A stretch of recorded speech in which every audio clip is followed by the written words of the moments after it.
অপেক্ষা করব। এই যে ধৈর্য ভগবানের জন্য আসার পথে নয়ন দিয়ে দাঁড়িয়ে আছে, কখন আসবে আসবে আসবে। ওই ছোট্ট থেকে সবরই শুধু একটাই কথা বলে, রাম রাম রাম রাম রাম রাম রাম করতে করতে সারা জীবন কেটে গেল, এখনো পর্যন্ত রাম এলো না, সংসার করলো না, জীবন এইভাবে রাম রাম করে কাটিয়ে দিল। যখন একেবারে শেষ বেলা, মানে আর চলতে পারছে না, হাতে লাঠি নিয়ে যাচ্ছে, ঠিক মতো হাঁটতে পারছে না, বয়স হয়ে গেছে, একটা ঝুপড়ি ঘরে বাস করে। ওই ঝুপড়ি ঘরে থেকে বসে বসে কাঁদছে। কেন জানেন? ভগবানকে পেতে গেলে রাজ ঐশ্বর্য দিয়ে নয়, পাণ্ডিত্য দিয়ে নয়, তাকে পেতে গেলে একমাত্র চোখের জল দিয়ে পাওয়া যায়। এ জগতে যেজন কাঁদতে পেরেছে একমাত্র সেই আমার দয়াময়ের কৃপা লাভ করতে পেরেছে। ছোট্ট একটা ঝুপড়ি, তাল পাতার কুঁড়ে ঘর, বসে বসে বলছে রাম। সবাই বলে তুমি নাকি ভগবান, তুমি যদি ভক্তের ভগবান হয়ে থাকো, তুমি যদি কাঙালের ঠাকুর হয়ে থাকো, তাহলে কি কাঙালের প্রতি কোনোদিনও তোমার দয়া হবে না? নাকি আমি নিচু জাত বলে কোনোদিনও তোমার কৃপা পাবো না? আমি শুনেছি তুমি তো কখনো বিচার করো না। একবার আমার কুড়ে ঘরে এসে একবার আমায় দর্শন দিয়ে তোমার চরণে আমায় একটু ঠাঁই দাও। ভগবান সব সহ্য করতে পারে, কিন্তু ভক্তের চোখের জল ভগবানের সহ্য হয় না। রাম লক্ষ্মণ ওই সবরীকে কৃপা করব বলে পঞ্চবটির বনে যেই না ঢুকেছে, সবরীর অভ্যাস প্রত্যেক দিন রাস্তাতে ফুল বিছিয়ে রাখে। কেন? যদি কোনোদিন রাম চলে আসে, ওই রাস্তায় কত কাঁটা আছে, রাস্তায় কত পাথর আছে, যদি আমার ভগবানের চরণে একটু আঘাত লেগে যায়, তার জন্য ফুল বিছিয়ে দেয় যেন আঘাত না লাগে। হঠাৎ যখন রাম এসে দাঁড়িয়েছে না মা, তাকে দেখা মাত্র বিশ্বাস করতে পারছে না, ভাবছে আমি তো নিচু জাতের মেয়ে, আমি কি কখনো ভগবানকে দেখতে পাবো? কিন্তু ভগবান সামনে দাঁড়িয়ে বলল, সাক্ষাৎ রামকে দেখে চিন্তা করছি, আহা, এ জগতে যোগী মুনি ঋষি, যোগী যারে যোগে পায় না, মুনি যারে ধ্যানে পায় না, যাকে পাওয়ার জন্য ভক্তরা সারা জীবন কেঁদে যায়, সেই ভগবান আমার মতো একটা কাঙালিনীর ঘরে এসে দাঁড়িয়েছে। কিন্তু আমি বসতে দেব কোথায়? ঘরে তো আমার সিংহাসন নেই। এ জগতের প্রত্যেকটা মানুষ ভগবানকে বাড়িতে সিংহাসনের ওপর বসিয়ে রাখে, আর আমার ঘরে একটা আসন পর্যন্ত জুটলো না। পরনে পড়ে আছে একটা ছেঁড়া কাপড়, 100 জায়গায় ছেঁড়া, ধুলো বালি নোংরা ময়লা লেগে আছে। কিন্তু মা, কাপড়ের মধ্যে ময়লা থাকতে পারে, মনের মধ্যে ময়লা ছিল না। ওই ছেঁড়া কাপড়টা করে মাটির বারান্দা, তো মাটির ঘর, ওই মাটির বারান্দা যে ধুলোগুলো আছে, বারান্দার ধুলোগুলো ঝাড়ছে। প্রভু, তুমি কৃপা করে আমার এই মাটির ঘরে বসো। রাম যখন মাটিতে বসলেন, চিন্তা করছেন ভগবান এতদিন রাজগদিতে বসে যে সুখ পাইনি, আজকে ভক্তের মাটির ঘরে বসে আমি সেই আনন্দ পেয়েছি। সবরই বসতে তো দিলে, কিছু খেতে দেবে না। সবরই চিন্তা করছে কি দেব, ঘরে কিচ্ছু নেই। ভগবান কি জানতো না যে তার দশাটা কেমন? ভগবান জানি তো যে তার ঘরে কিছু নেই খাবার, ও কি করে দেয় আমি সেটাই দেখব। সবরই বলছে, প্রভু তুমি চিন্তা করো না, তুমি একটুখানি বসো, আমি যেমন করে হোক তোমার সেবার ব্যবস্থা করছি। ভগবানকে বসতে দিয়ে হাতে লাঠিটা নিয়ে কষ্ট করে হাঁটতে হাঁটতে যাচ্ছে, অতি বৃদ্ধা তো, আর এত বয়স হয়েছে ভালো করে হাঁটতেও পারে না, অতি বৃদ্ধা সবরে বনে বনে ঘুরছে, যদি কিছু পাই তাহলে রামের সেবা দেব।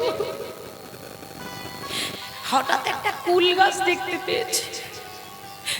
দেখুন কতটা ভক্তি থাকলে ভগবান পাওয়া যায়। আমরা তাকে ডাকি কিন্তু ডাকার মতো ডাকতে পারি না। ভগবানকে ধরতে চাই কিন্তু ধরার মতো ধরতে পারি না। শাড়ির আঁচলে করে অনেকগুলো কুল পেরে নিয়ে এসেছে, আর কিছু নেই মনে।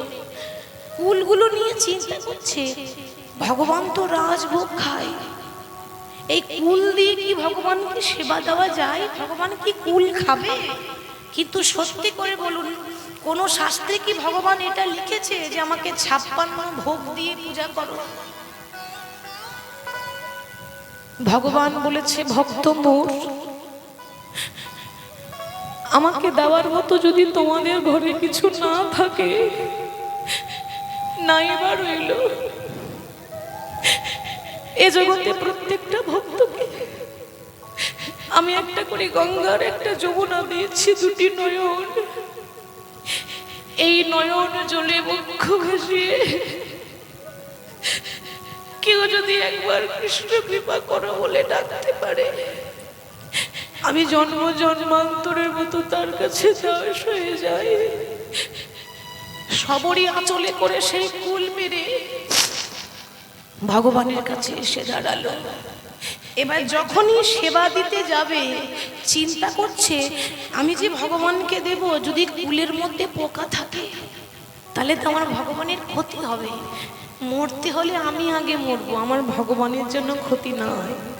আমরাও তো মন্দিরে যাই তাই না, এতগুলো ফল কেটে থালায় সাজিয়ে নিয়ে যাই, কেন? ওই দিতে হয়, দিই, খেয়েছে না খাইনি সে খবর রাখি না, খাওয়াতে কি করে হয় দেখুন। আমরা বলি না ভগবান খাই না, কে বলেছে খাই না? कौन कहते हैं भगवान खाते नहीं, बैर सबरी के जैसे तुम खिलाते नहीं। कौन कहते हैं भगवान नाचते नहीं, तुम वृंदावन की गोपियों की तरह नचाते नहीं। আমাদেরকে জানতে হবে ভগবানকে ডাকতে, কি করে ডাকলে আসে সেটা আগে শিখতে হয়। তাই সেই এক একটা কুল নিজে খেয়ে দেখছে, যেটা মিষ্টি লাগছে সেটা রামের মুখে তুলে দিচ্ছে, আর যেটা টক লাগছে সেটা ফেলে দিল। ভক্ত শুধু কাঁদছে না, ভগবানও কাঁদছে। এরকম করে যদি কেউ খাওয়ায়, কেউ কি না কেঁদে থাকতে পারে? ভগবান যখন অজর জোরে কাঁদছে, লক্ষণ বলছে দাদা তুমি রাম, তুমি রঘুবংশের ছেলে, ওই একটা চন্ডালের মেয়ের হাতে এঁটো কুল খাচ্ছ কেন? তোমাকে আমি ভালো ভালো ফল এনে দিচ্ছি। রাম তখন বলছে ভাই রে, তুই বোধহয় জানিস না, মুচি হয়ে সূচি হয় যদি কৃষ্ণ ভজে, সূচি হয়ে মুচি হয় যদি কৃষ্ণ ডাকে। ভক্তি চার ভগবান তার, তুই ওর বাইরেরটা দেখলি, ওর ভেতরটা তো একবারও দেখলি না। চোর জাতটাই দেখলি, কিন্তু কত ভক্তি কত ভাব সেটা তো একবারও দেখলি না। হরি বল। তাহলে ভগবানকে পেতে গেলে শুদ্ধ ভক্তি চাই, যা ভক্তি দিয়ে ভগবান পাওয়া যায়। আমরাও একদিন চলে যাব, নিঃশ্বাসের বিশ্বাস নেই, কে কখন যাব আমরা কেউ জানি না। এখনই আছি, একটু পরে নাও থাকতে পারি। কিন্তু শাস্ত্রে বলছে হরিনাম শুনতে শুনতে কেউ যদি মারা যায়, বলতে বলতে যদি কেউ মারা যায়, তার মতো ভাগ্যবান, তার মতো ভাগ্যবতী এ জগতে আর কেউ হবে না। তাই যাওয়ার আগে গোবিন্দকে বলে যেতে হবে, প্রভু শুনেছি তুমি নাকি মাঝি, যে সবাইকে এপার থেকে ওপারে পার করে দাও। আমার দেহটা হলো নৌকা, আর এই নৌকার মাঝি হলে তুমি, তাই তোমার কাছে জানাই আমার জীবনে নদী তুমি নাইয়া, আমার ভবের খেলা আজ সঙ্গ হলো রে,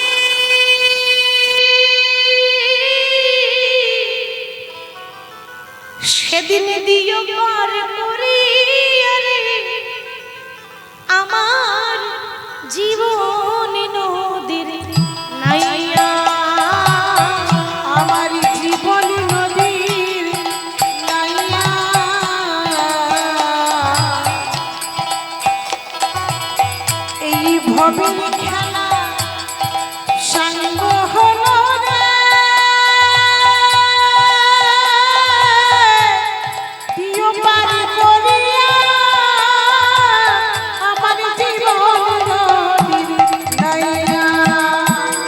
জীবনে নদী নাইয়া ভবের খেলা সাঙ্গ হলো রে, সেদিন দিও পার করিয়া আমার জীবনে নদীর নাইয়া, আমার জীবন নদীর নাইয়া, এই ভবের খেলা সাঙ্গ হলো রে,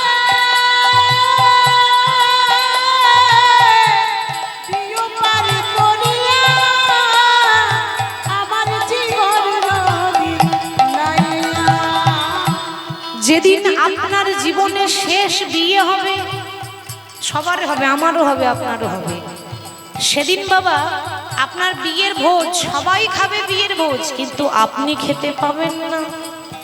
আর আপনার বিয়ের বরযাত্রী হবে আপনার ছেলে মেয়েরা। বলো হরি, বলো হরি। যে বিয়ে হলে পরে কেউ আর আসে না ফিরে, সেদিন যেন তুমি আমায় পার করে নিও।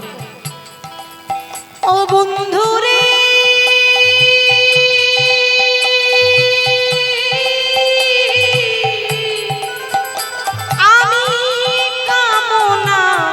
সোনার হাটে বেঁধেছিলাম বাসা, আমি কামনা বাসনার হাটে বেঁধেছিলাম বাসা, সেই বাসায় আমার আজ ভেঙে গেল রে,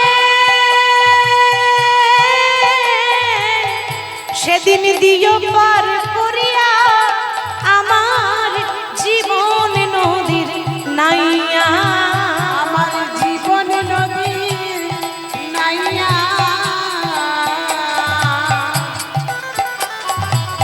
এই ভবের খেলা সাঙ্গ হলো রে, দিও পার করিয়া আমার জীবন নদীর নাইয়া। তাই ভগবান শ্রীরাম সুদাম দাম বসুদাম ভগবানের 24টা বন্ধু, 12টা প্রধান 12টা উপপ্রধান।